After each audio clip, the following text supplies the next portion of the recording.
Kanye West and Lizzo are two of the biggest names right now in music, and they are both facing questions that could jeopardize their futures in the industry. Singer Lizzo is facing claims of plagiarism over this. I just took a DNA test, turns out I'm 100% dead. Even when I'm crying crazy, yeah, I got boy problems. It's called Truth Hurts. Songwriters Justin and Jeremiah Raisin say they helped come up with the melody and lyrics for that famous line.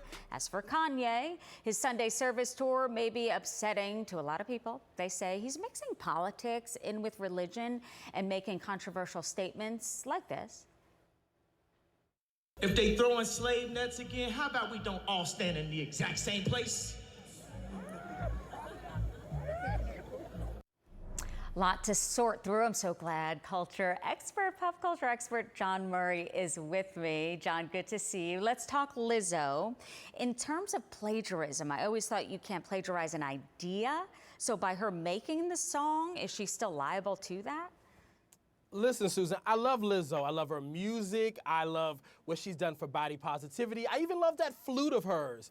But there are a couple people looking at her and they're quoting that line from the movie Jerry Maguire, "Show me the money." And as you mentioned, Justin and Jeremiah Raisin, two songwriters that collaborated with her on another song called Healthy, which has a lot of the same lyrics that are now in Truth Hurts. And they actually have video of them doing the previous collaboration. They're saying, no, you got to pay me for Truth Hurts. And they're not by themselves.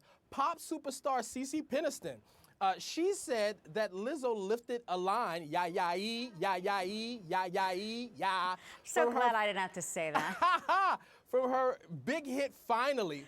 Now, CeCe is a friend of mine, and I did reach out to her last night, and she said that line just isn't in Finally, but it's in two of her other songs as well, and Lizzo has it in her big hit, Juicy. So they're both now saying, show me the money, pay up.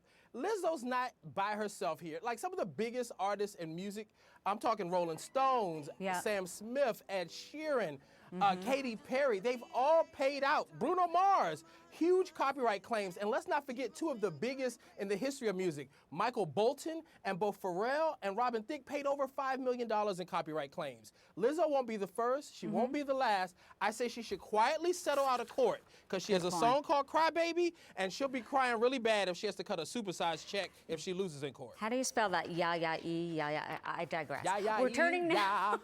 We're turning to Kanye now. Sunday service tour. And people are upset. Who can forget when he was at the White House visiting Donald Trump? But apparently he's mixing politics with these church services. Susan, you know, the only album that Kanye should be releasing now, it should be called The Miseducation of a Once Woke Rapper. Because Kanye West once went on television and said that George Bush doesn't care about black people. And today I say to you, I don't believe that Kanye West cares about black people. Now, as a person who has identified as Christian my whole life, I'm usually very excited when someone has an encounter with God, particularly a superstar who wants to share it with the masses. I've been the biggest champion of mainstream music artists like rapper Snoop Dogg and Michelle Williams of Destiny's Child, who've done their expression of faith by doing gospel albums. But a few weeks ago out in Salt Lake City, Kanye returned to his reckless and ignorant rants, making comments about slavery and implying that it was a choice.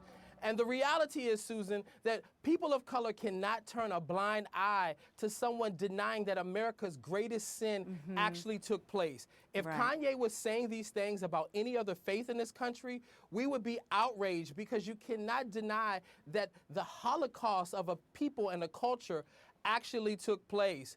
You know, I think what Kanye is doing is reckless and dangerous. You cannot exploit and use personal propaganda in Christianity and gospel music. And I can't celebrate or co-sign on what he's doing, despite the fact that the music is great and that he says that he's born again. Yeah, good point. Jawn Murray, it's always good to talk to you and get your take on this. We'll be following that story. Thank you. Thank you, Susan. Both stories.